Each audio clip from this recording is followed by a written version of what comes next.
Andika, nafsi iliyoungamanishwa kuzimu kwa njia ya mavazi, ila tutaenda na njia zote leo. Nafsi iliyoungamanishwa kuzimu kwa njia ya mavazi.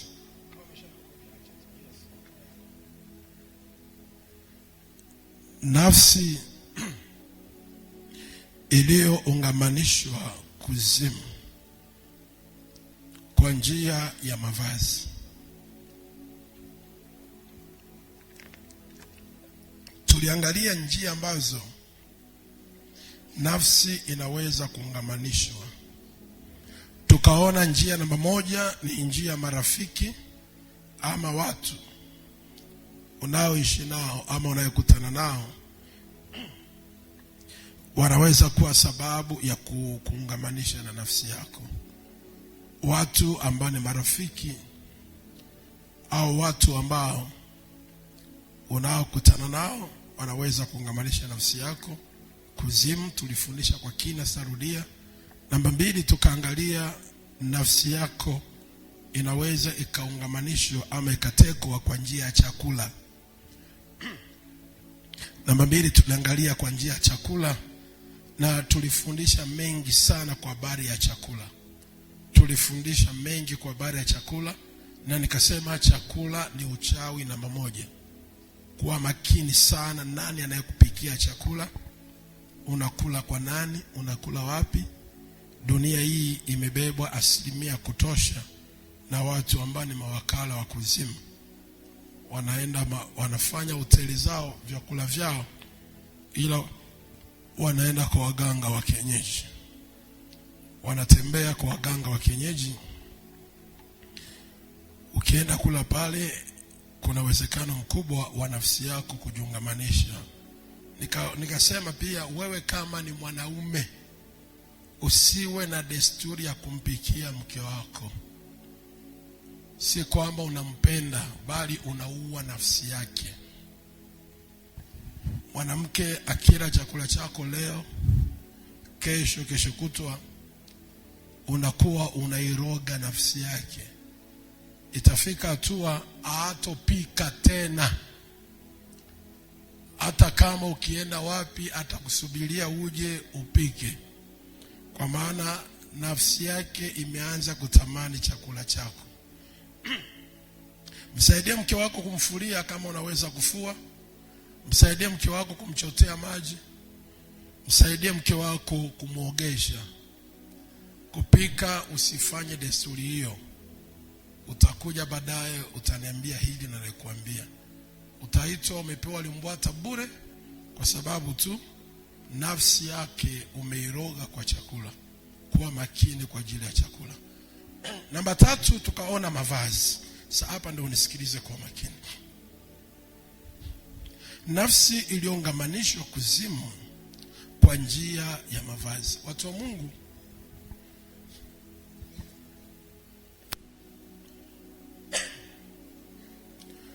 Mungu, hii nafsi tunayefundisha kila siku, hii nafsi tunayoihubiria kila siku,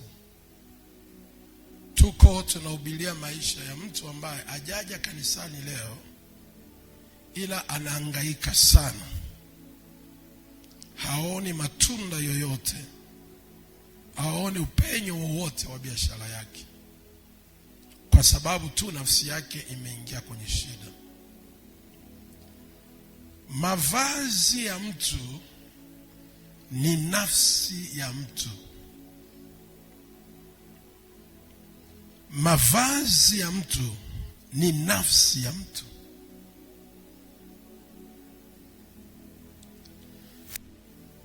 Kila mtu anayo harufu yake. Mimi nina harufu yangu, mke wangu ana harufu yake. Na nikitaka nitafute nguo ya mke wangu gizani, sioni akina itafuta gizani, nina uwezo wa kuitafuta kwa kuinusa ile nguo. Nina uwezo wa kuitafuta kwa kuinusa na nikaibaini hii nguo ni ya mke wangu, na nikaijua hii nguo ni ya fulani. Na ndio maana mwanamke mjamzito anapokuwa kwenye muunganiko wa nafsi mbili, kuna namna anaweza akatamani kukaa na nguo ya mume wake muda wote.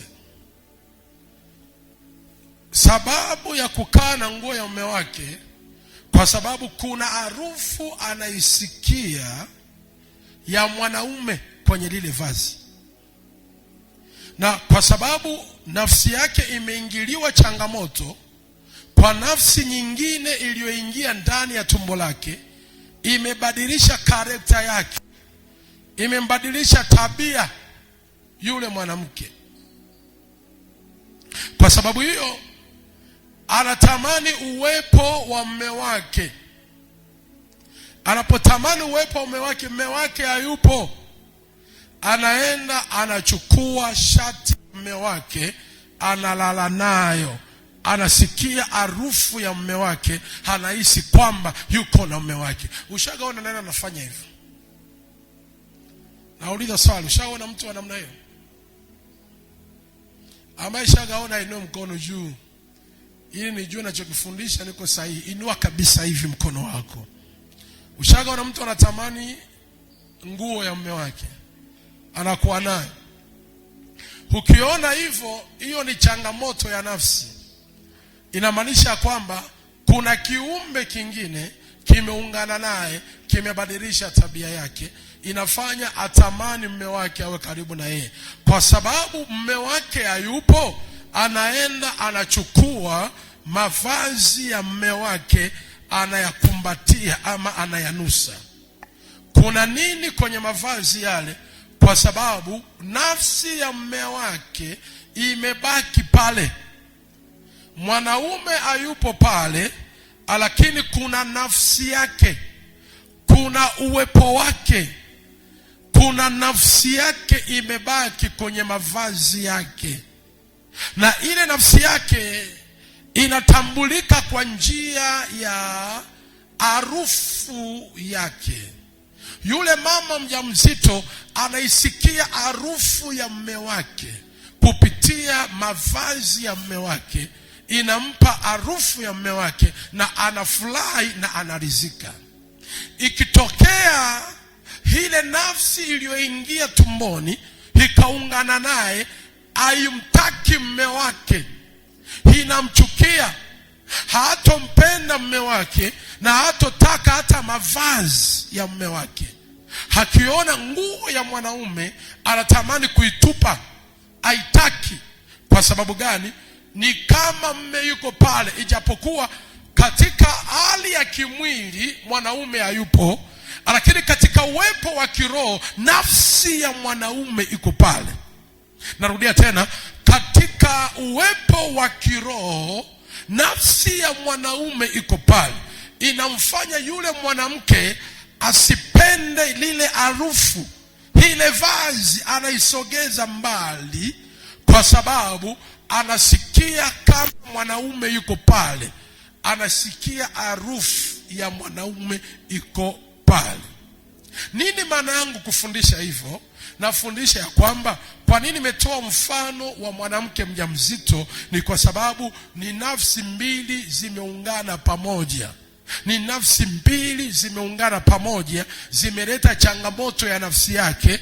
Anaanza kubagua aina ya mavazi, na anajua hii ni nguo, mume wangu hayupo, lakini nafsi yake iko hapa. Sasa jiulize hivi, kama mume hayupo lakini anasikia uwepo wa mume wake kwenye vazi lake, na akimnusa anamjua kabisa mume wangu yuko hapa. Tuchukulie hivi, huyu mwanamke ni mshirikina, anataka amloge mwanaume wake ili ampende yeye tu, hawe na yeye tu. Ina maana hana haja ya kumwendea yeye, kumbeba yeye mtu mzima mzima kwa waganga. Ataitumia nguo yake anayevaa kila siku ili kuiloga nafsi yake, kwa sababu nafsi yake imeungamanishwa na nguo yake. Nafsi yake ipo kwenye lile vazi lake, nafsi yake iko pale kwenye lile vazi. Kama haujaelewa elimu hii vizuri, ukawa ni mtu ambaye unachukulia ukawaida nguo uliyevaa miaka mingi, ndio maana maisha yako yanaharibika kila siku bila wewe kujua. Kuna watu wana tabia hizi, hakienda mahali fulani anaacha nguo na azirudi tena. Hakienda katika mji mwingine anaacha nguo, hakienda mahali pengine anaacha nguo.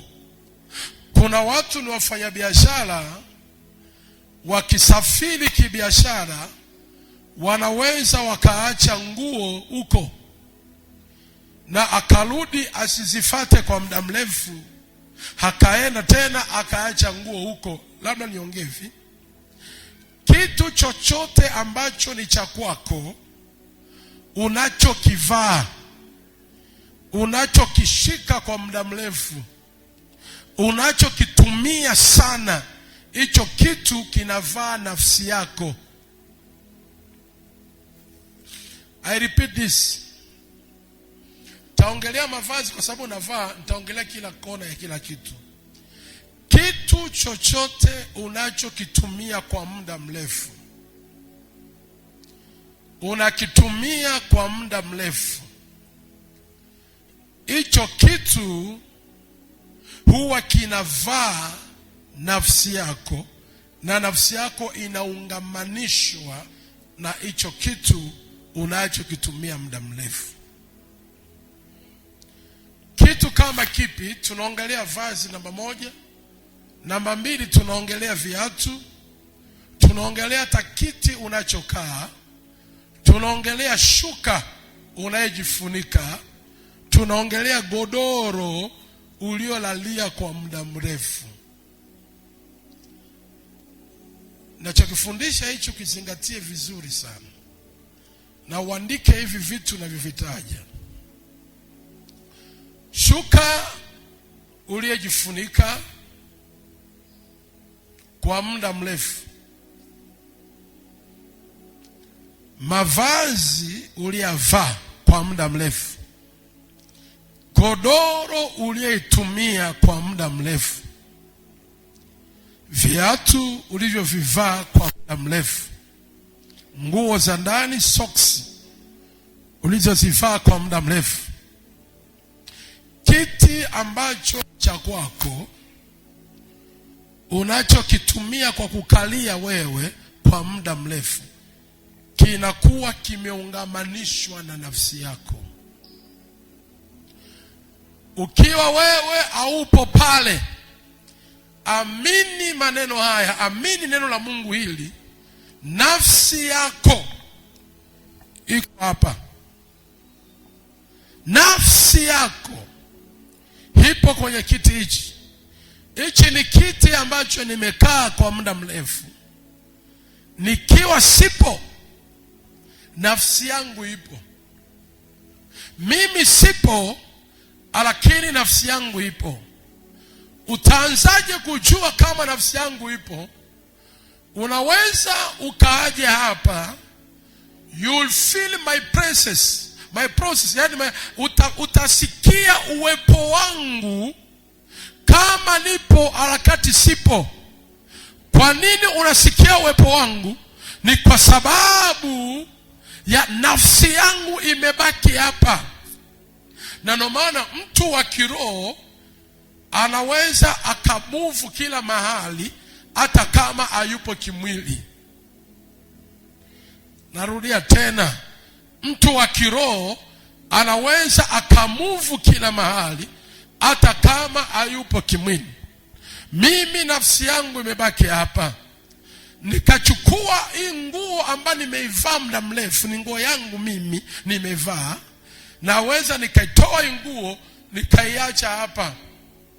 Hii nguo inawakilisha uwepo wangu, na mtu yoyote atakayekuwa rohoni atasikia uwepo wangu uko hapa kupitia vazi langu. Nakupa mifano sana ili unielewe na kuelekea. Kwa hiyo hata kama niko Dar es Salaam, hii nguo yangu iliyoko hapa inaniwakilisha. Mtu yoyote akitaka afanye lolote juu yangu, anitoe Dar es Salaam nije Mwanza, hana haja ya kunifuata Dar es Salaam. Anaweza akatumia nafsi yangu kiroho, akatumia vazi langu hili kuniita, kwa sababu nafsi yangu imebaki hapa, akatumia vazi langu kuniita na nikarudi kabisa. Sasa nisikilize vizuri. Nafsi yangu ikibaki hapa, inamaanisha kwamba nini ya kwangu vimebaki hapa. Narudia, nafsi yangu ikibaki kwenye hii nguo, ni nini vya kwangu ambavyo viko hapa? Twende sasa, nini na nini? Kibali. Mnisikilize watu wa Mungu, nafundisha hii. Nisema hivi, kwenye nafsi kuna vitu vifuatavyo. Nisikilize msuya, Mungu naelewa. Kwenye nafsi kuna vitu vifuatavyo. Kwenye nafsi kuna nyota. Watu wa Mungu, nimefundisha hivyo, siwezi rudia kila wakati. Narudia na elimu ya nafsi tunaanza nazo katikati ya wiki. Nilisema ndani ya nafsi kuna nyota, namba 1. Ndani ya nafsi kuna kibali, namba 2. Ndani ya nafsi kuna akili, namba 3. Ndani ya nafsi kuna nia, namba 4. Ndani ya nafsi kuna hisia, namba 5. Ndani ya nafsi, nikasema nia ni idara ya kufikiri na kuanza na kuamua. Amen. Sasa nguo yangu ambayo imebaki na nafsi yangu iko hapa. Ina maana kilichobaki hapa ni nini? Akili, nyota, kibali, nia, hisia, ndio imebaki wapi? Lakini my physical, mwili wangu na roho yangu viko wapi? Viko Dar es Salaam. Lakini hili vazi hapa limewakilisha na nini ya kwangu?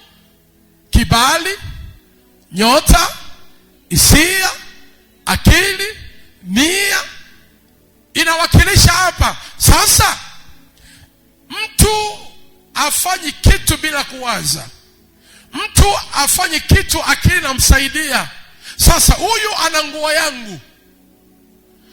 Kwa bahati mbaya manzuri, kuna mahali pengine niliacha nguo kwa Hawara mwingine. Niongelee basi Hawara ili niende vizuri kwa ajili ya vazi.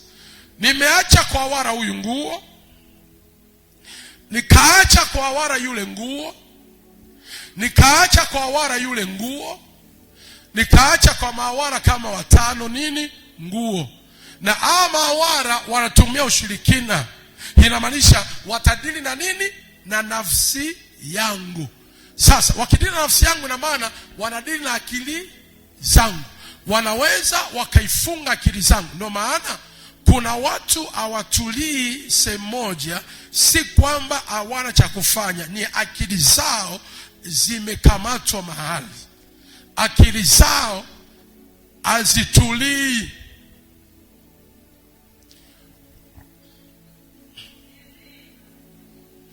Akili yake haitulii. Kuwa makini sana we kijana, we mwanaume, mwanamke na mwanaume. Huyu anakuita, fulani toka huko ulipo njoo huku. Kwa kupitia vazi lililobaki, kwa sababu lile vazi linawakilisha nafsi yako.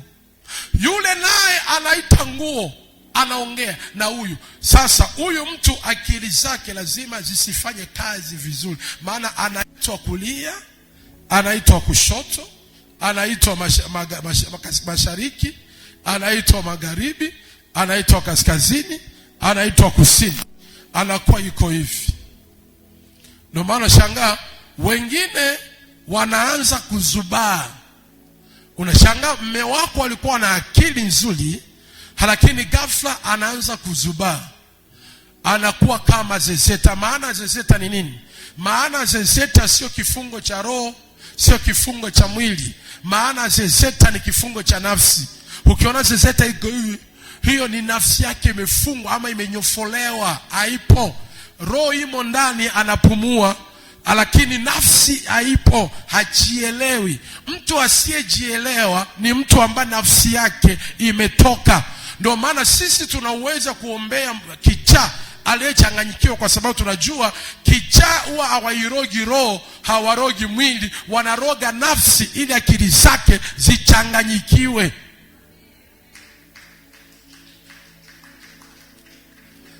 Hayo makofi na maana mnielewe.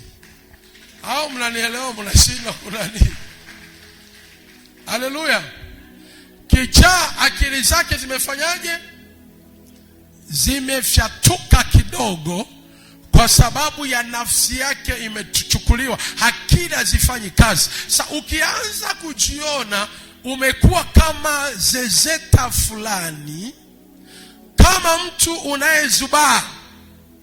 Unajua kuna watu anaweza akachukua dakika moja anazubaa afa anashtuka. Unaweza kaongea naye, unaongea naye ghafla mwenzio anazubaa. Wewe tuko pamoja. Hivyo kwa nasemaje vile? When you feel, ukifikia kiwango hicho, elewa kwamba nguo yako kuna mahali ipo. Kuna mahali imeshikiliwa, inanuiziwa sana, inaongelewa sana, mpaka inafika kiwango cha mtu kupoteza kumbukumbu. Unapoteza. Mtu yoyote anayepoteza kumbukumbu, usimwombee uchawi. Pambania roho yake, nafsi yake irudi mahali pake. Kama inafika hatua unasahau, na ndio maana kuna kiwango cha mtu hata kama ana simu mkononi anaisahau.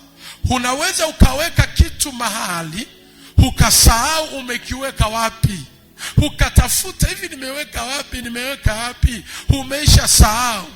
Kusahau ni kifungo cha nafsi, ambaye kuna vazi lako, huwa unajua ama ujui, limechukuliwa mahali, wanafanya kazi ya kupambana kuiharibu akili zako. Mabadiliko yako wewe ni kushughulikia mapambano ya kuirudisha nafsi yako irudi, ili akili zako zisinduke tena. Bila hivyo ni hatari kufaulu.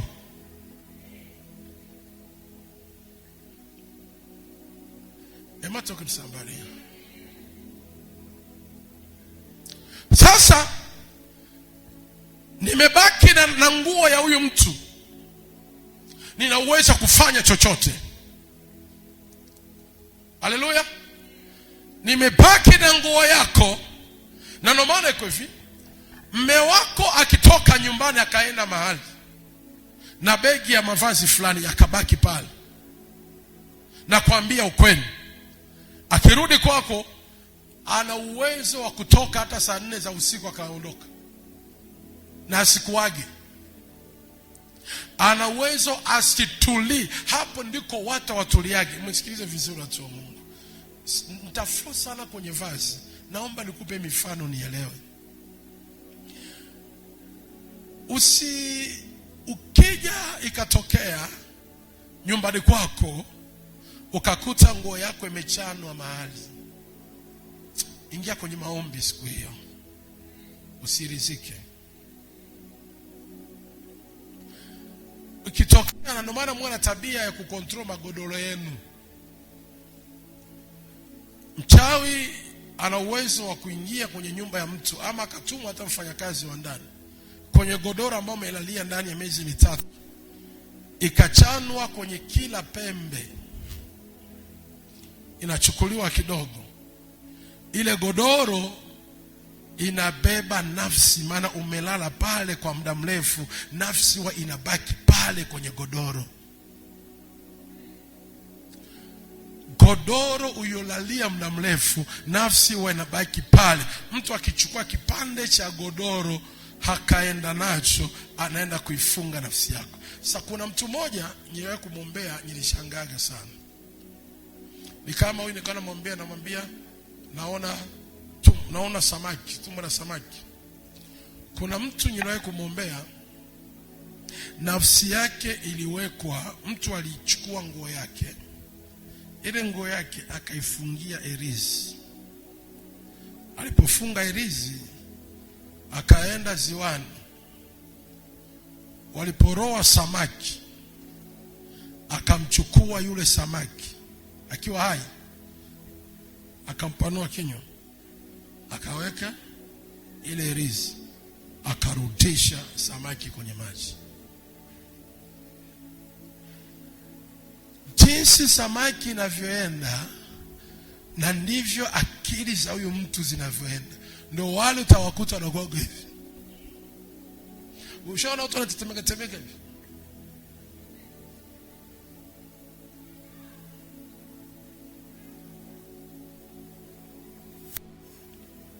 Mimi naona elimu ya nafsi mnielewe.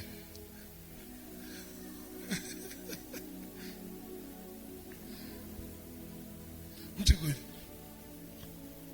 Na ndio maana kuna mtu kichwa chake hakitulii. Kichwa kitulii. Unaweza kukaa naye hapa dakika 2, unajisikia nakuja. Akikaa hapa anapiga stori kidogo. Ngoja niende huko mara moja yangu. Kichwa akitulii. Akiwa ni mume wako ni riski. Akiwa ni mbinti, usioe binti wa namna hiyo. Kichwa kitulii no wale ambao baadaye ukichaa unaweza kumpata. Maana anaishi kama kuna madudu kichwani yanapiga kelele hivi, kama kuna vitu vinaongea, yani atulii. Unaweza ukamweka chini, ukamtuliza, ukaongea naye, ukajua amenielewa. Baada ya dakika 2 kichwa kimeshainuka tena. Huyo achana mimi bwana, najua maisha yangu mwenyewe. Si yeye, nafsi yake kuna jinsi ilifungwa. Ukifuata historia yake vizuri, utashangaa kwambia, niliwahi kupoteza nguo ya ndani, sikujua ilienda wapi. Tena kwa sana nguo ya ndani kuja nifundishe vizuri, Mungu akinipa fursa hiyo. Niliwahi kupoteza kitenge, sikujua kimeenda wapi. Niliwahi kupoteza nguo, sikujua imeenda wapi.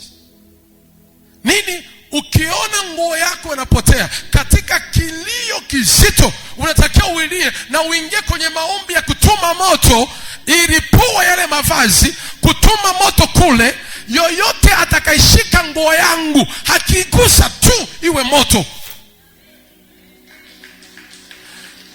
Akijaribu kuishika tu iwe moto. Omba ya maombi haraka sana. Kama ukuomba, hapo ndipo nafsi yako ilitengenezwa. Hata kama ukiwa Sumbawanga, hata kama ukiwa Geita, mimi niko na nafsi yako hapa. Niko na akili zako, nipo na nyota yako, nipo na hisia zako. Na ndio maana kuna wengine, samani kuongea hivi, mtu anaweza kaifunga nafsi yako, hisia zako. Ukienda kwa mke wako, how feel nothing about emotion. Ukitoka kwake, you feel it. To your husband, you never feel it. Naongea kwa Kiingereza ili niweke vizuri. Naona nikiongea kwa Kiswahili labda ita sense vizuri.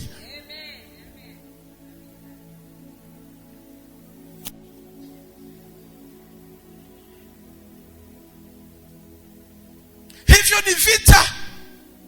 You don't feel it. Haijalishi ni mwanaume, haijalishi ni mwanamke.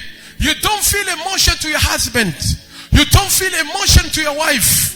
But to outside, kwa nyumba za kando, you feel it. But to your husband, to your wife, you don't feel it. Elewa kwamba kuna kazi ilifanyika ya nafsi, ya kitu chako kilichukuliwa.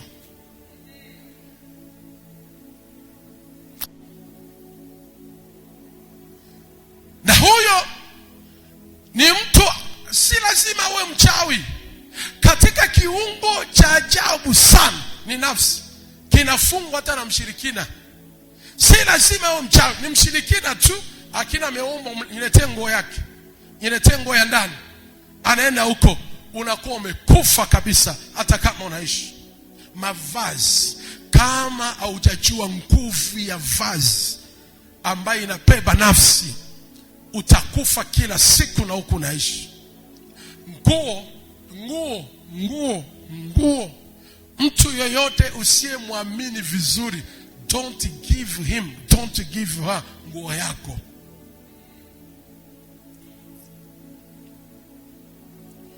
Mtu usiyemwamini vizuri usimpe nguo. Na mtu usiyemwelewa vizuri usivae nguo yake.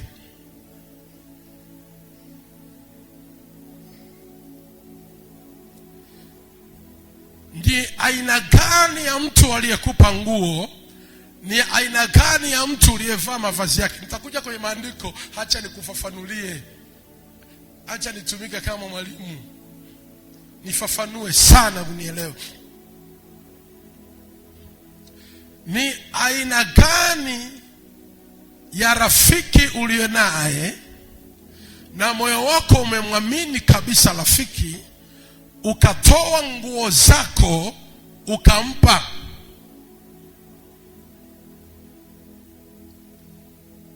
Usigawe kwa kila mtu.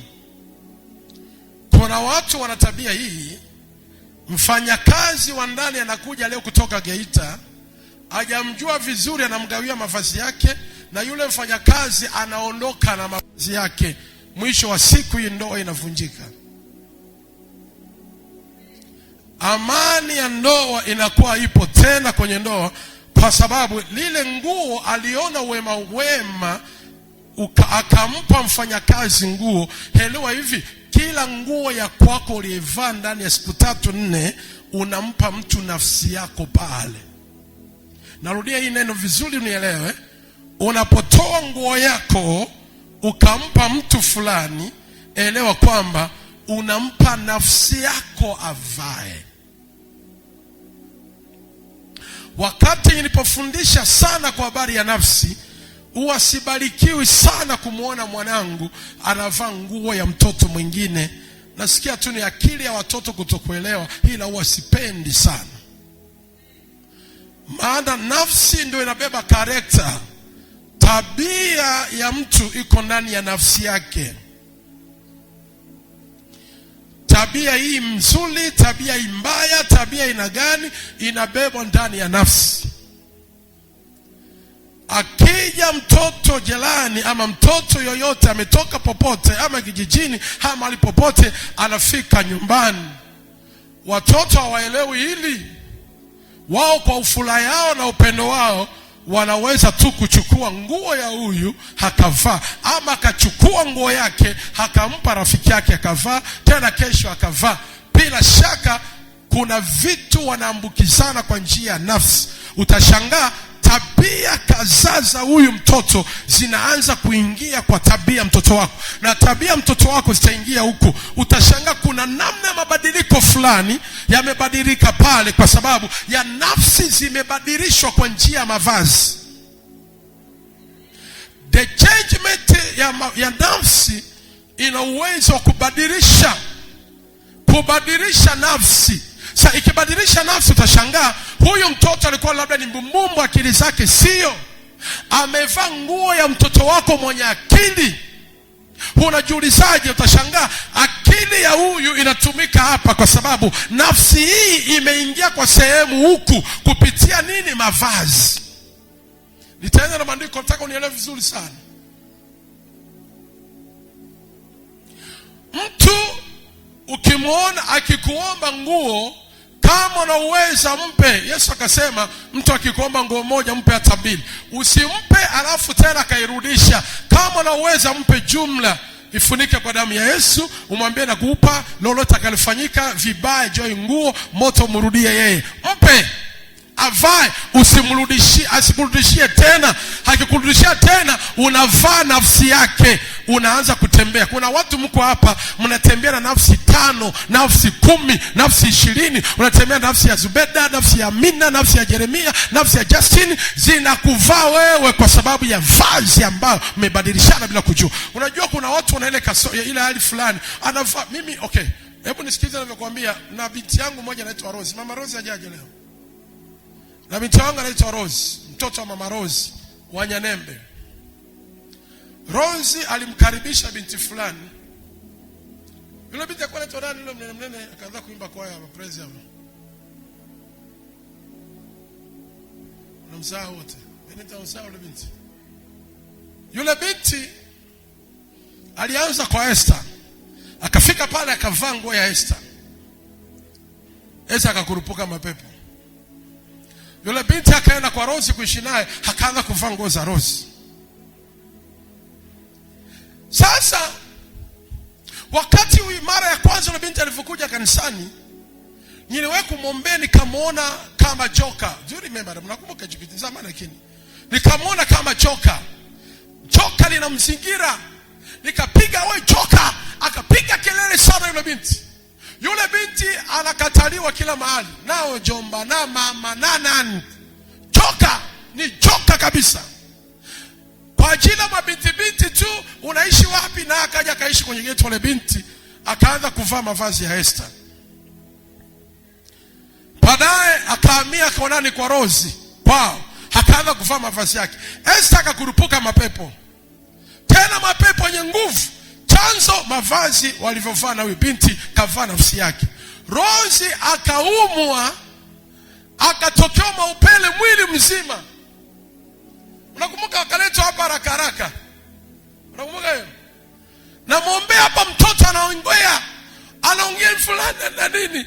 Nikakaa ofisini nikaanza kumfanyia maombi ya deliverance tukiwa na mama yake. Si tena kuombea kawaida, ukombozi. Tukachukua chumvi ya upako na mafuta ya upako. Tunaanza kumkomboa binti haraka.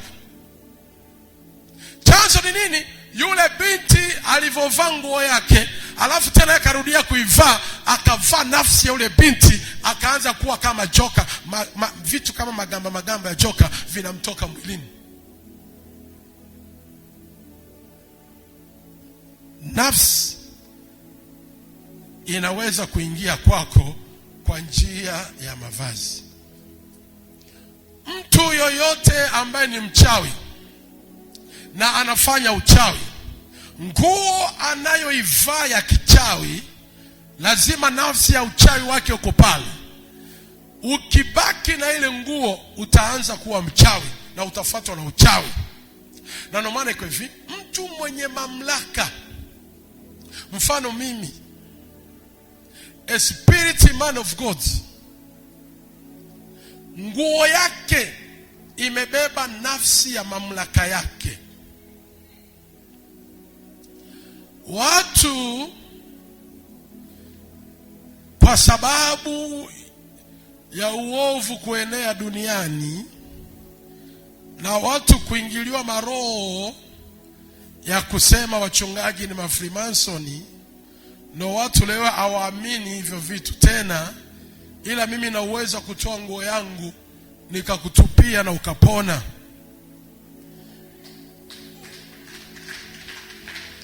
Kama mnakumbuka zamani sana, tunaacha kufanya hivyo kwa sababu ya dunia imeharibika.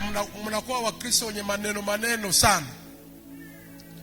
Niko kule Seti Oil, ninaomba na ubiri, nikasikia Roho Mungu ananiambia vua ile koti. Na nilipovua hiyo koti, nataka kumpa mtu, Roho Mungu anambia pana, wafungue watoto wako. Nikachukua hiyo koti, nikairusha. Benita anakumbuka? Nikarusha hiyo koti, nikasema atakayegusa hiyo koti anapata muujiza wake. Niliporusha hiyo koti, viti vilivunjika. Kila aliyegusa ile koti alikuwa anaanguka huko, viti vilivunjika. Ikawa ni mara ya kwanza kanisa kupata breakthrough na watoto kufunguliwa. Ilikuwa ni tukio la ajabu. Leo hii tukifanya hivyo, tunasema koti la kuzimu hilo.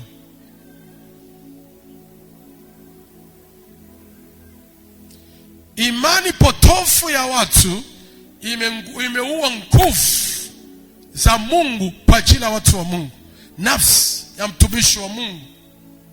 Amen. Hebu tufungue Matendo ya Mitume, tunaanza kwenye maandiko taratibu. Tukianza kwenye maandiko, mgeukie kwanza jirani yako mwambie una nguo ya nani?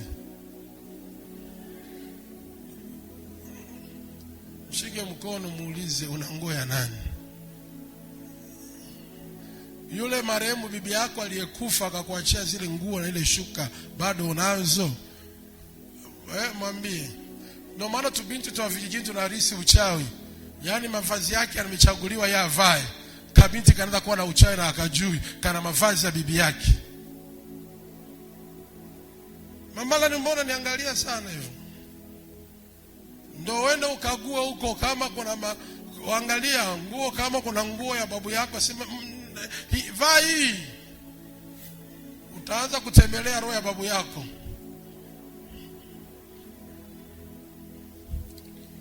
Ananielewa? Sema amen. Matendo ya Mitume ile sura ya 19.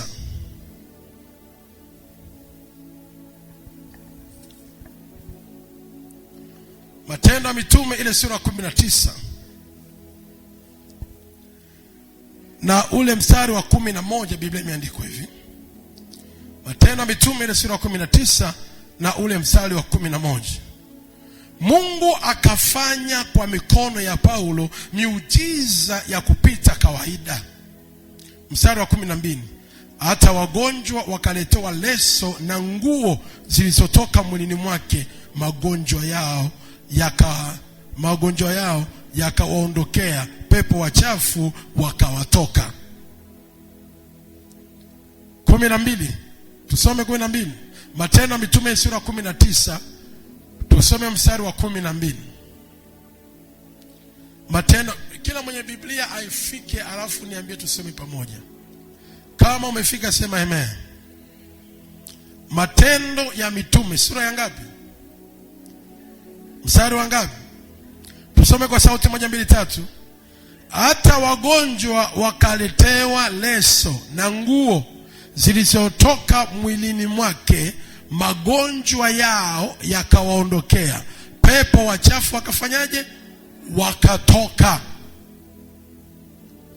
Walitoka. Leso ni nini? Hii hapa kitambaa.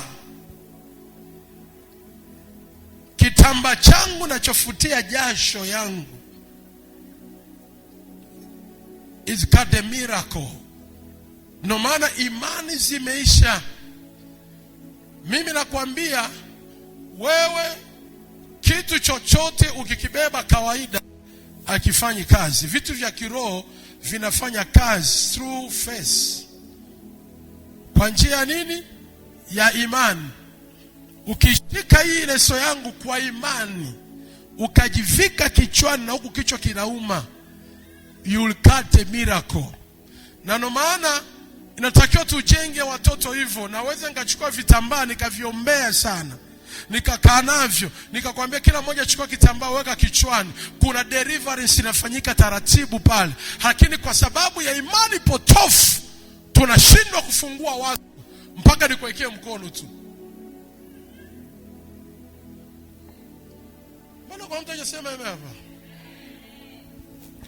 Lakini hichi kitambaa huwa unakibeba, unatoka nacho ofisini, unakuja nacho. Unajua kitambaa cha baba cha jasho, hichi kinaweza kufungua maisha yako ukikibeba kwa imani. Kitu chochote cha nabii, chochote cha mtu wa Mungu is a miracle when you take it by faith.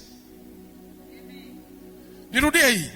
Chochote cha mtu wa Mungu anachokivaa halichonacho ni muujiza wako ukikibeba kwa imani.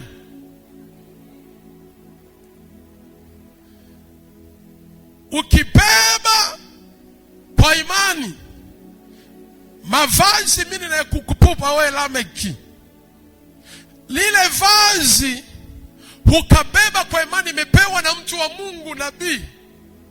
Leo ni mpako mafuta aliye na madhabahu. Leo Mungu amempa neema.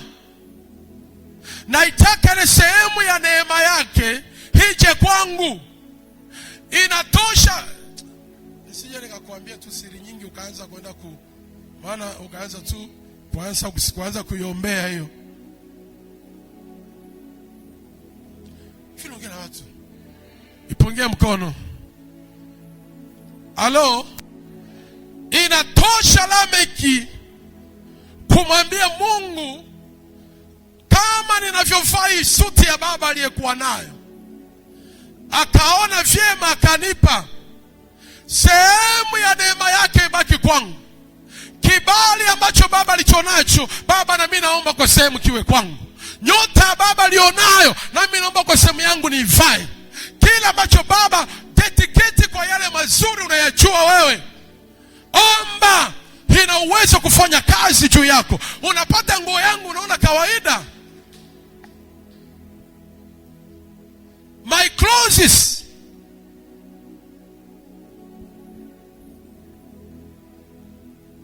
Sikia niwaambie watu wa Mungu. Kanisa la kinabii ni kanisa ambalo full miracle.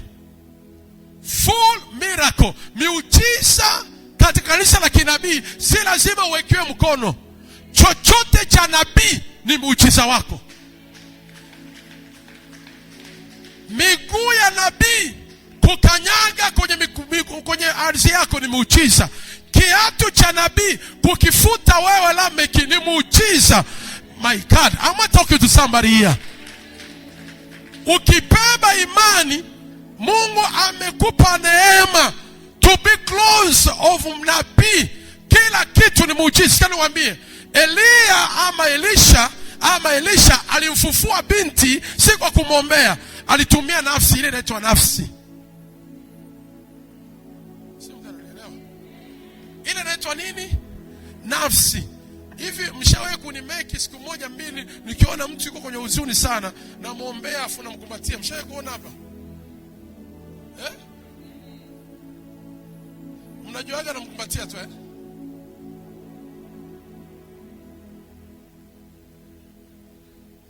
Ushawahi kuona hiyo? Mara nyingi. Ushaona? Mara nyingi sana. Nikiwa naombea mtu nasikia huyu kuna kitu fulani kiko kwake. Namkumbatia, simama. Namkumbatia hivi. Napomkumbatia hivi, kuna namna mfanyia deliverance ya nafsi yangu. Kuna binti yangu mmoja anaitwa Mary Bukuru. Alienda kupima akakutwa mirija ya uzazi haifanyi kazi. Wakaambia hatazaa. Akaja analia kwa uchungu. Nilimwombea saki, baadaye nikafika nikamkumbatia, you are free. Alikaa akaipata ujauzito. Unakumbuka? Kwa hiyo I know about to deliver you. Nikiwa hapa madhabahuni, maana jua hapa nguvu ipi imejaa kwangu. Nikikupa kitambaa changu hichi, kamata, kishike. Ukakishika kwa imani, kinafanya kazi. Ndio maana kanisa la kinabii huwa linatembea kwa maelekezo, na ukitii maelekezo unafunguliwa.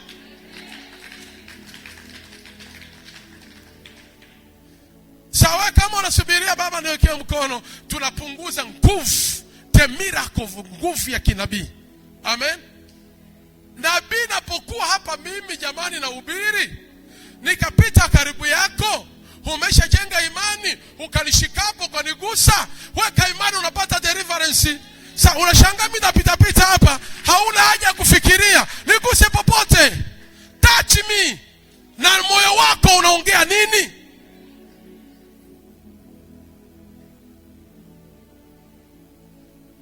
Haleluya. Wangapi wanafahamu Pastor Neema aliyejifungua? Sio, mnafahamu Pastor Neema aliyejifungua?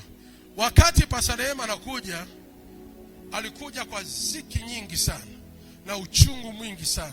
Na lakini uzuri wa Pastor Neema, alikuwa ametokea kwenye kanisa la kinabii kule, sawa? Akajua namna ya kuishi na nabii. Na nilikuwa na watoto wengi wananizunguka sana. They don't touch me by face. They touch me by what can I say this in English? by familiarization. Wananigusa kwa mazoea, hawanigusi kwa imani. Pasa Neema kaanza kuelewa huyu mtu ana kitu. Unachokuwa anafanya alikuwa anafanya vitu ambavyo paka najiuliza, naambia mtu anafunuliwa na Mungu nini? Hata kama unaona viatu vyangu nachaga ofisini pale, alikuwa anaongea ofisini, anavaa viatu vyangu kwa siri siri, anaweka wanavaa, anasema navaa viatu vya nabii, navaa Neema, navaa viatu vya nabii, na uambie ukweli. Halafu baadaye nilikuwa najuaje, anakuja ananiletea sadaka, anapiga magoti, baba sadaka yangu hii nimefanya hivi na pasa baba uniweras, anatoa sadaka. Anafanya hivyo. Leo hii amevaa viatu vyangu kwenye katiba ya nini ya katiba ya kanisa na usajili wa kanisa. Pasa Neema ni askofu msaidizi, mimi ni askofu mkuu, yeye ni askofu msaidizi, na sijui mwekaje pale. Alivaa viatu. Viatu vyangu viko ofisini mle, unaonaga tu vinatupa, mara vinaenda huku, wakideki wanavitupa huku, wakideki wanavitupa huku, wakideki wanavitupa huku. Mpaka siku moja nikauliza, hivi ina maana huko majumbani kwenu hamna mume ambao na maviatu ambavyo mnavipangaga vizuri kwa ustaarabu, nyewe mnavirundika kama mfuko wa mahindi? Nikajua kupata muujiza hapa ni ngumu.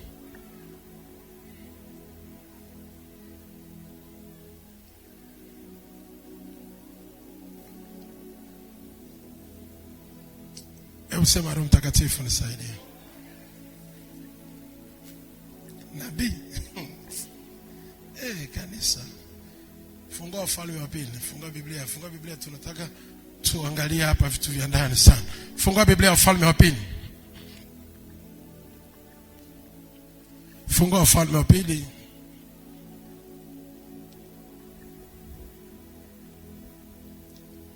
ile sura ya pili.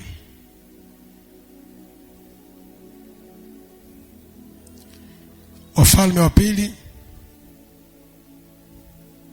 ile sura ya pili na ule mstari wa 8. Kabla mstari wa 8, tuanzie mstari wa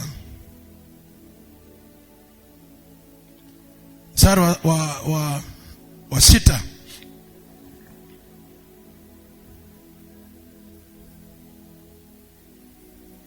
Mstari wa 6, hebu tuanze. Tumeshafika Wafalme wa Pili sura ya ngapi? Ya pili, mstari wa ngapi? Tusome. Elia akamwambia, tafadhali kaa hapa, maana Bwana amenituma niende mpaka Yordani. Akasema, kama Bwana aishivyo na roho yako ishivyo, sitakuacha. Wakaendelea mpaka wote wawili. 7. Basi watu 50 wa wale wana wa manabii wakaenda wakasimama wakakabili kwa mbali, na hao wawili wakasimama karibu na Yordani. Mstari wa 8. Elia akalitoa vazi lake la juu, akalikunja, akayapiga maji, yakagawanyika huku na huku, na hao wawili wakavuka pakavu. Hao wawili wakavuka pakavu. Mstari wa 9. Hata ikiwa walipokwisha kuvuka, Elia akamwambia Elisha, omba kwangu lolote utakalo nikutendee kabla sijaondolewa kwako. Elisha akasema, na kuomba sehemu maradufu ya roho yako na iwe juu yangu. Na kuomba sehemu maradufu ya roho yako, it means that your miracle, your power, your anointing. Naomba uweza wako, mafuta yako iwe kwangu, iwe juu yangu. Mstari wa 10. Akasema, umeomba neno gumu, lakini ukiniona nitakapoondolewa kwako utalipata, na ukuniona au lipati. Mstari wa 11. Ikawa walipokuwa wakienda mbele na kuongea, tazama, kukatokea gari la moto na farasi wa moto, likawatenga wale wawili, naye Eliya akapanda mbinguni kwa upepo wa kisulisuli. Mstari wa 12, naye Elisha akaona akalia, baba yangu, baba yangu, gari la Israeli na wapanda farasi wake asimuone tena kabisa. Akashika mavazi yake mwenyewe akayararua vipande viwili. 13, kisha tuseme wote 13 kwa sauti 1 2 3. Kisha akaliokota lile vazi la Eliya lililomwangukia, akarudi akasimama katika ukingo wa Yordani, akalitoa lile vazi la Eliya lililomwangukia, akayapiga maji, akasema, yuko wapi Bwana Mungu wa Eliya? Naye alipoyapiga maji ikagawanyika huku na huku, Elisha akavuka. 15, na wana wa manabii waliokuwako Yeriko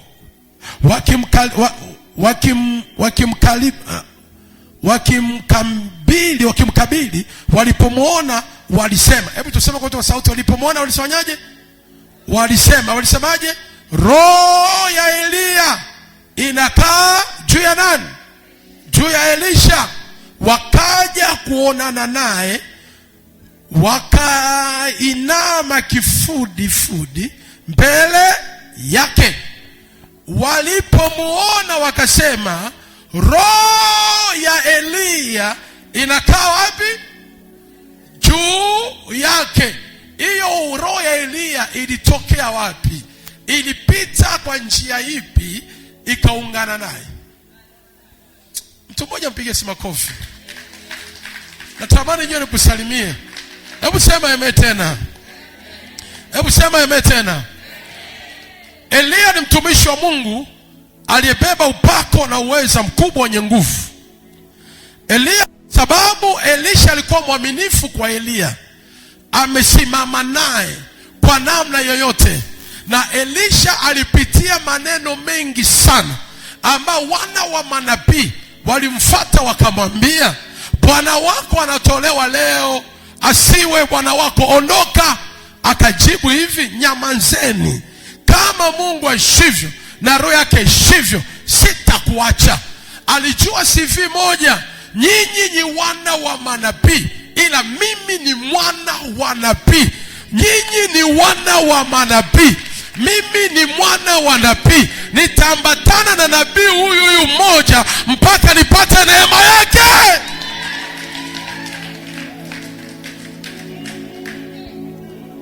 Naongea na mtu. Nyinyi nawajua, ila mimi kuna kitu nimeona ndani ya nabii. Maneno yenu yatanizuia. Nitasimama. Nabii Eliya akamvunja moyo Elisha, akamwambia, sikiliza, baki hapa, Mungu amenituma niende Yordani, baki hapa. Elisha akasema, kama Mungu wako aishivyo na roho yako ishivyo, sitakuacha.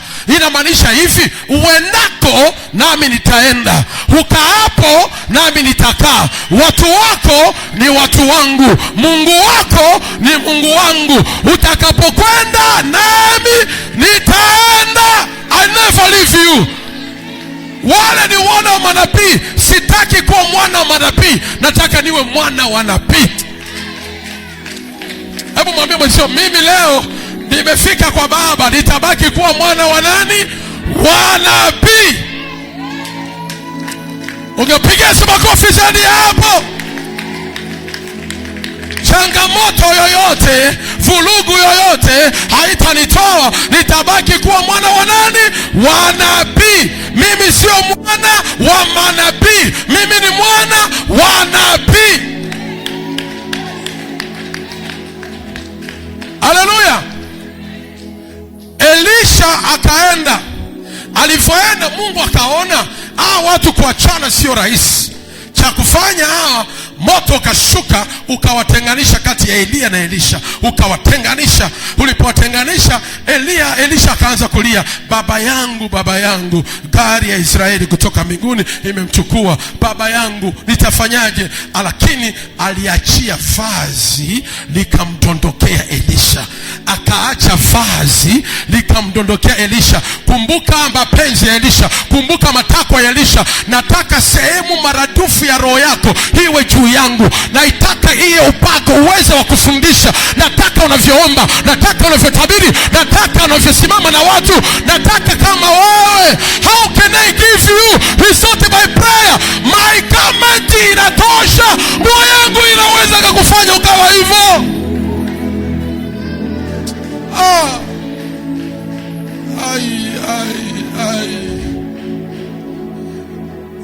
Alichokitaka nicho.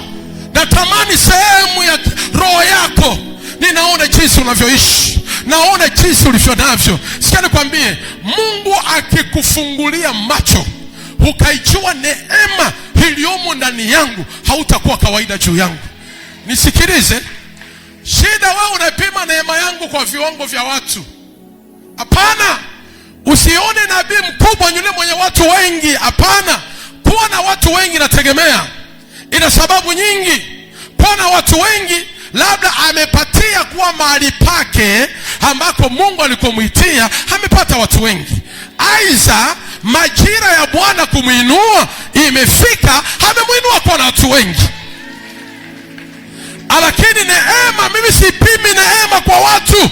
Naipima neema Mungu aliweka ndani yangu kwa uwezo na usikia ndani yangu, kwa jinsi ambavyo I feel it. Nafsi yangu inanisemesha neema nilionayo ni ya kimataifa. Mama, nimekuambia leo ndoto gani? Leo nimeshtuka, namwambia ndoto mama mpaka nikashtuka. Nikamwambia mama, eti naota fulani ameniuzia kanisa lake, fulani nabii fulani. Hapa mwanzo tuko manabii wawili, nabii fulani na nabii mimi. Amen. Tuko manabii hapa wawili, nabii wa Ilemera, wa wilaya ya Ilemera, na nabii wa wilaya nini ya Nyamagana. Ndio hivyo. Nabii wa wilaya ya Ilemera ni nabii fulani. Najua mnamjua wote. Nabii wa wilaya ya Nyamagana ni nabii Morris, hakuna mwingine.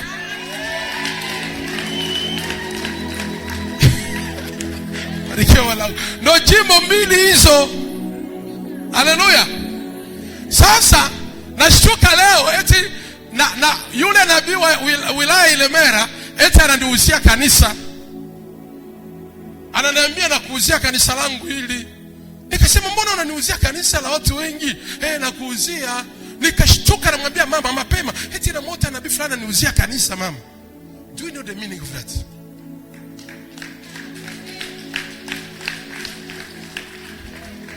Waroni ananielewa vizuri. Waroni ananielewa vizuri. Subiri majira Mungu yanakuja. Nikamwambia nashangaa ananiuzia kanisa. Natembea kwa watu, mbona unaniuzia yeye na kuuzia kanisa wachukue na watu wote?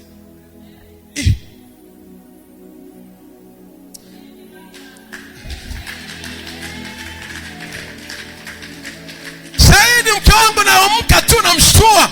Naambia hivi inakuaje? Haleluya. Subiri. Unaona? Elisha akashangaa, vazi limemwangukia. Lile vazi inamaanisha nafsi ya Elia imefanyaje? Imemwangukia, iliyobeba upako. Kila alichokitaka amekipata kupitia vazi, nafsi. Ile nafsi, vazi imeungamanishwa upako wa Elia, neema ya Elia, uwepo wa Elia. Alipobeba ile vazi akaliweka juu, akaondoka nalo, akachange moja kwa moja, spirit ikaingia. Kama hujajua maana ya mavazi, kuna vazi ukivaa una change. Askari yoyote ananielewa, askari yoyote atakayenisikia, akivaa vazi la kiraia yuko kawaida. Askari akivaa combat, wewe ana change ghafla, anabadilika ghafla. Ile combat ina nafsi ya tofauti.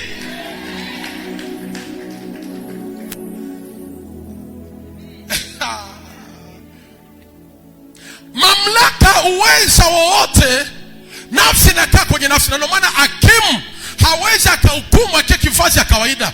Akivaa mavazi yake, tayari nafsi inabadilika. Yaani hisia zina change. Akikuangalia utisho moja kwa moja, lile vazi linabadilisha nafsi yake moja kwa moja.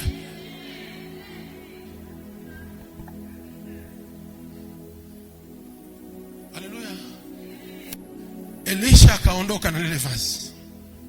Alipofika kwenye mto, alitumia lile vazi. Alipofika kwenye mto Yordani, akashika lile vazi la baba yake Elia. Akasema, iko wapi Mungu wa Elia? Yuko wapi Mungu wa Elia? Akakata. Watu Mungu, ukibeba imani hii katika nyumba ya kinabii na Mungu akakusaidia, ukawa na chochote kinachoniwakilisha mimi kwenye nyumba yako, wewe Elia. Na ndio maana mwaka huu nagusa kutoa hata hizi posters za kubandika hata kwenye nyumba yako. Nilitoa mwaka fulani, ilifungua maisha ya watu wengi. Nichukue vitambaa niviombee. Chukua vile vitambaa, nenda tu uweke mahali. Kumbuka niliombea jiwe ya upako. Nikawaambia jiwe, nene mkaweke kwenu. Unajua Aines Msuya mwanangu, naumia na wewe kusipomshuhudia Mungu. Usiona tu shukrani ya kimya kimya. Ulikuwa na maadui waliyekusaga miaka mingi sana. Elisha Msuya mwanangu, Aines, walikuonea kwa miaka mingi. Ulipobeba jiwe ukapeleka kule, ukaleta udongo tukaikomboa. Wapo hawapo? Wameondoka.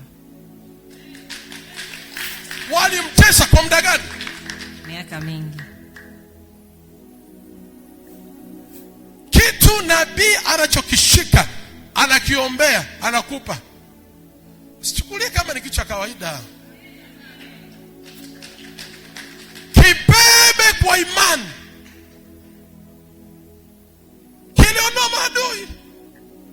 Mimi nakumbuka nilipombea mawe, kuna nyumba mimi nilikuwa najenga, ikabidi nisahau kabisa, nikaiacha. Nikanasikia kuogopa kuimana, nikaacha tu. Lakini siku niendaga mwenyewe nikachukua mawe, nikapanda, nikaweka, moyo ulibadilikaga ghafla. Goliati wa pale aliangukaga. Moyo kabadilika, nikasema namalizia nyumba. Ilikuwa ishafika tu wanataka kuuza. Elisha anaondoka na vazi. Anapoondoka na vazi, alipofika mbele za watu, wana wa manabii walipomuona tu wakasema, roho ya Elia imo ndani ya Elisha. Lile vazi, nafsi ya Elia ikaungana na Elisha. Elisha akawa na upako mara mbili, akafanya makubwa ya ajabu. Hakuna mtoto aliyebaki na vazi la Elisha. Elisha akafa na upako wake wote. Upako alipozikwa pale kwenye kaburi, lile eneo lote likajaa upako. Lile eneo lote likajaa upako. Kaburi likajaa upako. Mtu mwenye kuzika upako. Walipoenda kuzika pale, maiti kadondokea kwenye kaburi ya Elisha, ikafufuka. Hivi mnasoma maandiko? Do you read that? Maiti ikadondokea kwenye kaburi, ikafufuka. Aliyelala pale, nafsi iko pale. Nilisema mwili inarudi mavumbini, roho inaenda mbinguni kama imeokoka. Nafsi huwa inabaki pale. Nafsi ilipoanguka pale, ile mwili mtu aliyekufa akafufuka, ile nafsi ilikuwa iko pale yenye upako.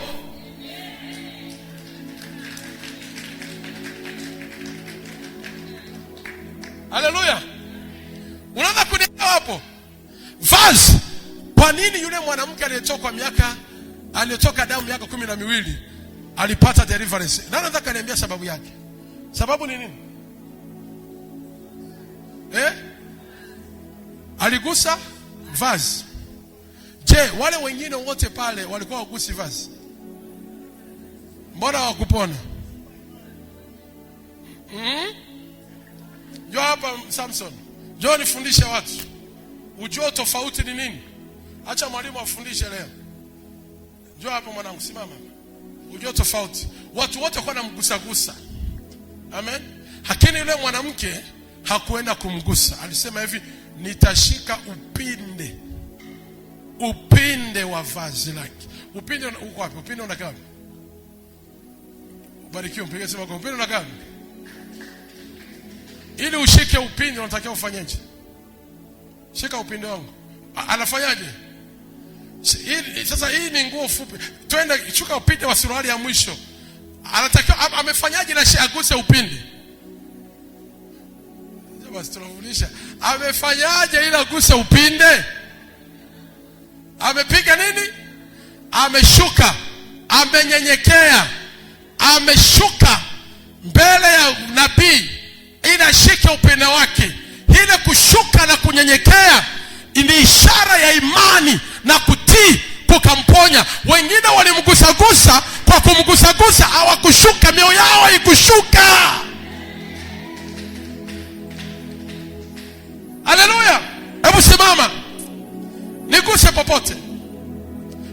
Popote, niguse popote. Ananigusa, tunalingana, tuko pamoja. Lakini akajua siri, sitamshika vazi, nitashika upinde. Lazima nishuke, ninyekee. Unapokuwa na mtu wa Mungu nabii, unapokuwa naye shuka, nyenyekea. Akikupa vazi, shuka. Akikupa kitu, shuka. Usikipokee kawaida, usikanacho kawaida, shuka.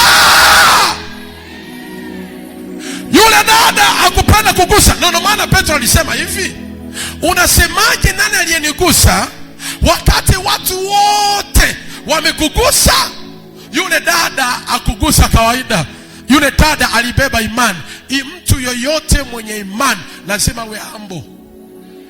Mtu yoyote aliyebeba imani, mtu yoyote anayekuamini lazima atashuka kwako.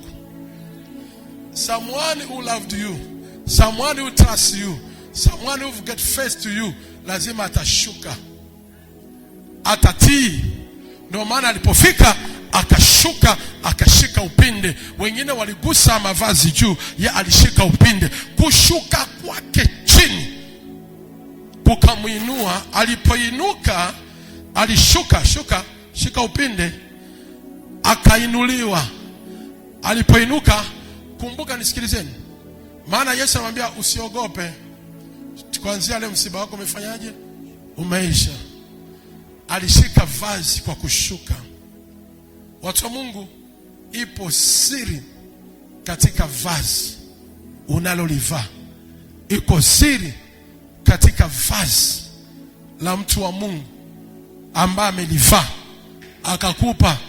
Hata ukibahatika kufua nguo yake, usifue kama mtu wa kawaida.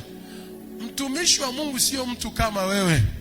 Mtumishi wa Mungu ni man of God, ni mtu wa Mungu. Wewe ni mtu, yeye ni mtu wa Mungu, the man of God.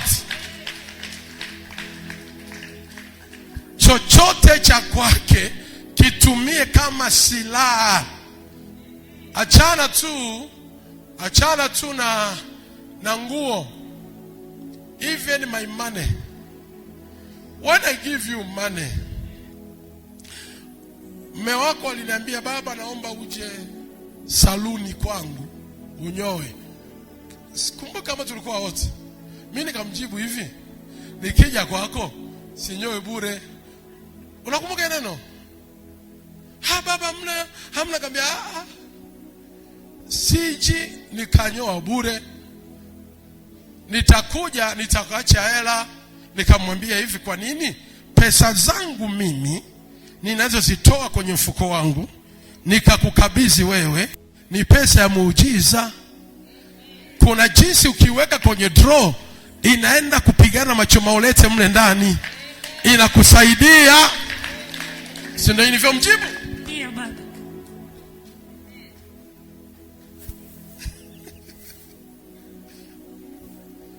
Nikamwambia ngoja Mungu akinibariki gari nitakuwa nakuja hapo. Ila nitakuwa ninalipa. Na labda sasa nikifanya labda vitu vya 20,000, labda wewe ulipe 10,000, mimi nilipe 10,000, ila pesa zangu baadhi zije kwenye mikono yako. Na ndio maana kuna miracle fulani nikafanya hivi, ninaweza nikachukua pesa hata 1,000. Inaweza kufanya hivi zamani, watu wa Mungu. Nikachukua hata pesa hata 1,000 nzuri, nikaziombea, nikakupa 1,000, wewe kanipa 10,000. Ile 1,000 yangu usiitumie, nenda uweke kwenye pochi yako. Kama unafanya biashara, iweke mahali, kaa nayo kwa muda hata miezi 2 ama mwezi mmoja, uone jinsi ambavyo itakayokufungua lango. Je, hiyo imani ipo? Nikifanya utasema ni hela ya majini, si utaanza hivyo?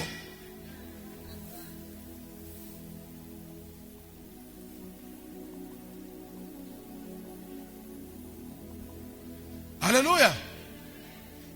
Chochote kinachotoka kwa mtu wa Mungu kitumie vizuri.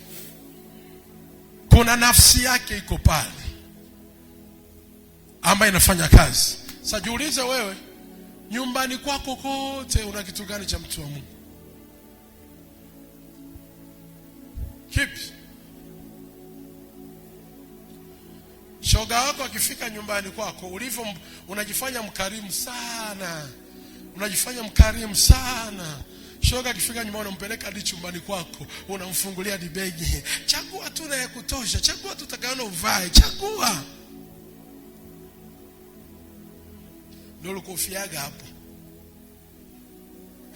Kweli, yani singo yako naipendaga, haijavaa. Hakivaa, yeye anajua anachotarget, hii hamna, anashusha na weka anafanya nyingine. Kuna kitu anafanya. Wewe ukija ukavaa, akiondoka na ile nguo, anaanza kuinuiza kwako. Nafsi ya hii imchukie mume wake, imkatae fulani. Anaenda nafsi yako kuloga. Hebu sema kwa jina la Yesu, mahali popote nguo yangu ili kuhifadhiwa, sema natuma moto. Sema fire. Mara moja, ya pili, ya tatu, ya 4, ya 5, ya 6, ya 7.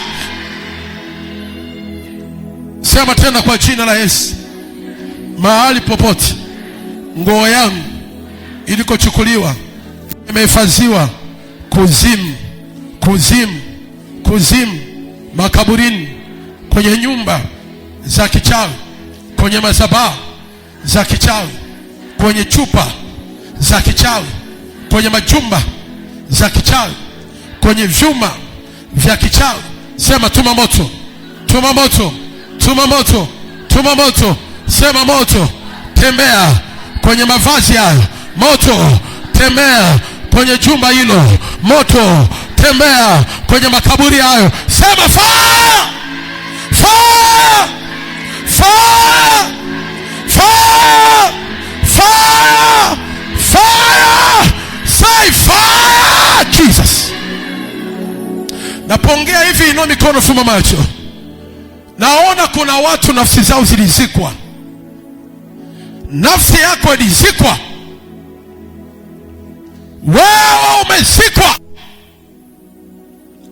Nyota yako ilizikwa. Watu walichukua nguo yako, wakachimba shimo, wakakufukia, wakafunika, wakasema tumemmaliza, tumemzika. Kuna watu wamezikwa. Kuna watu mnanuka harufu ya vifo.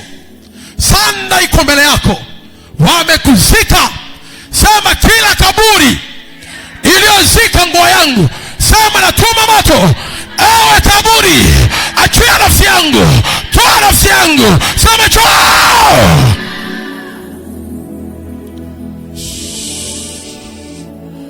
Sema kwa damu ya Yesu, kwa damu ya Yesu, kila kaburi iliyonifukia, iliyonizika, wamezika nyota, wamezika kibali, wamezika nafsi, wamezika hisia. Sema fire, fire. Ewe kaburi, achia nafsi yangu, toa nafsi yangu, toka nafsi yangu, achia nafsi yangu. Sema fire. Jesus. Inua mikono, fumba macho. Rapokoshapa. Watu walibeba nguo yako ujui. Walibeba nguo yako ikaibiwa, hata nguo ya ndani. Wakaiba nguo ya mwanao, wakafukia, wakafukua, wakaizika, wakakuwekea matanga. Wewe ushakufa. Umekufa. Umekufa. Ndio maana aliyekufa astahili kupokea, astahili kuwa na ndoa, astahili kuwa na biashara, astahili kufanya chochote. Amekufa. Amekufa. Sema kwa damu ya Yesu. Kwa damu ya Yesu. Ewe kaburi, niachie leo. Ewe kaburi, achia biashara, achia ndoa, achia kazi, achia leo. Ewe kaburi, achia, niachie leo. Ewe kaburi uliyenizika, niachie leo, niachie leo, niachie leo. Achia biashara yangu, achia ndoa yangu, achia kazi yangu, achia leo, achia leo. Sema fire, fire, fire. Inua mikono. Jesus, Jesus, Jesus, Jesus. Reka paka shapa. Ndio maana kuota ndoto za makaburini haziishi. Unaota ndoto makaburini. Unaota ndoto unazungukwa na wafu. Watu waliyekufa zamani ndio wanakuzunguka. Wengine wajui watu waliyekufa wanakuzunguka, maana wao uko miongoni mwa watu.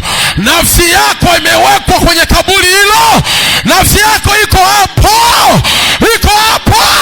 Nguo yako walioikata kipande, walioiba, wakaifukia kwenye kaburi, wakakufunika, wakaweka na msalaba. Amekufa. Ukilala unaota watu waliokufa. Ukilala unasikia hofu ya mauti. Mara unaogopa, mara tishika. Sema leo, nafsi yangu toka kaburini, toka kaburini, toka kaburini. Nafsi ya watoto wangu toka kaburini, toka kaburini.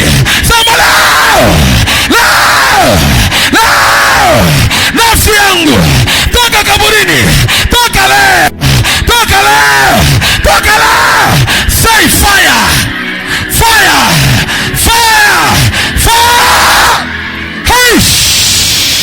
Pokorina mama raboshapa. Hebu simama, inua mikono yako na bakia dakika 2. Rapoko shaka papa. Rekete reboko shana mama raboshapa. Ikete reboko shana mama raboshapa. Reparabo shana mama ritapo. Hey ikapa shapa. Ina mande reboko shana mama. Ekete reboko shapa. Ina mantarabo shapa papa. Ekete rebo shapa. Ewe binti Sayuni, na kutoka kwenye kaburi hilo. Ewe dada, ewe mama, ndoto yako iachie. Itoe kaburi, iachie. Kaburi ya baba yako, kaburi ya mama yako, kaburi ya majirani, kaburi ya watu, iachie nafsi yako kwa damu ya Yesu. Hey! Jesus, Jesus. Sema kwa damu ya Yesu. Mahali popote nilikozikwa, eneo lolote nilikozikwa, iwe nyumbani kwetu nilikozaliwa, kwenye ardhi niliyozaliwa, ambayo nafsi yangu imebaki huko, ilizikwa huko, kwa yale mavazi niliyoyaacha kijijini kwetu, kwa yale mavazi niliyoyaacha kwenye ile nyumba niliyowahi kuishi, yale mavazi wakayazika, nafsi yangu ikafunikwa, ikabaki huko. Ewe kaburi, ewe kaburi, achia nyota yangu, achia ndoa, achia afya. Sema achia, achia, achia. Seish poko shaka tera mandere bosha papa. Sheke na mama mandere bosha papa. Paka tere bosha papa. Lina mandere boko shapa. Umefunikwa, umezikwa. Walizika mavazi yako. Ulifanyiwa matanga na obi la kuchoa. Walikufanyia matanga, wakaifunika, wakaizika nguo yako. Walichimba, wakatengeneza kaburi, wakakuzika. Ndio maana kuna watu wanafunikwa na sanda. Sanda iko kwenye kichwa chako, sanda iko mbele yako. Kuna watu wana sanda, kuna sanda iko mbele yako. Sanda hupa kwenye jeneza. Walitengeneza jeneza, ukaweka nguo yako hapo. Huko humo Sate kama nderebo shapapa. Riketerebo shapapa. Mataka poko shapa. Rina manderebo shapa. Baba, naomba utende na kuzidi. Baba, inua nyumba yako hii. Baba, inua kanisa hii. Baba, inua huduma hii. Baba, inua watu wako. Baba, nafsi zetu zikarejee. Baba, utupe neema mpya. Baba, utupe uweza mpya. Baba, utupe nguvu mpya.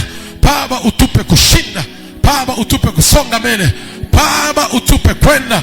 Kila nafsi iliyoungamanishwa na sisi kwa njia ya mavazi ya aina yoyote, Baba, utusimamie.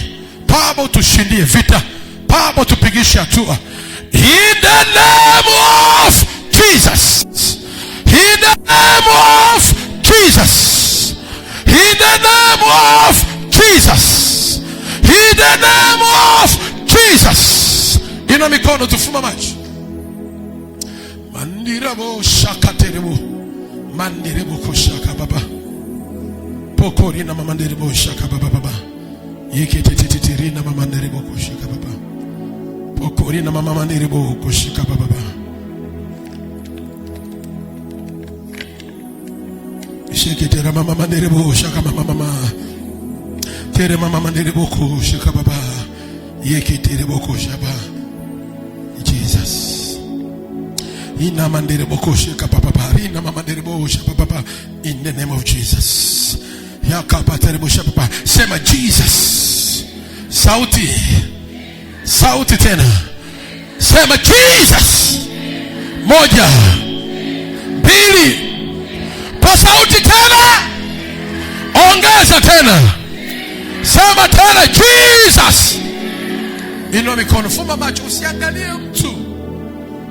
Kuna vitu Yesu anataka kufufue. Unatakiwa ufufuliwe.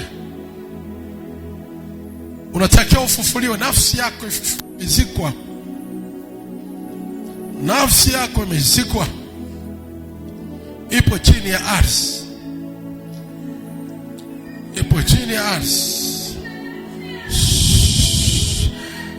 Sema tena Yesu. Mara moja. Ya kwanza. Ya kwanza. Sema Yesu. Ya pili. Ya tatu. Ina mikono yako juu, Bwana Yesu anakufufua. Yes. Paka terebo koshapa. Anafufua nafsi yako. Anafufua nia yako. Anafufua nyota yako. Anafufua ile nia yako, hisia zako zinafufuliwa.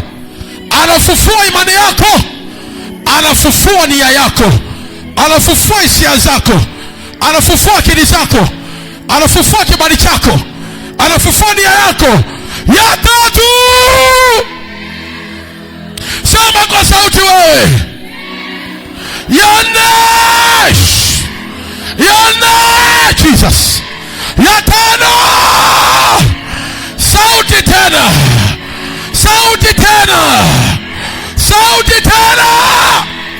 Inua mikono, Yesu anafufua hapa. Jesus. Pokorina mashapa. Kila nafsi ilikuwa imezikwa makaburini. Kila nafsi ilikuwa imefukiwa. Hauonekani mbele za watu. Kibali kikapotea.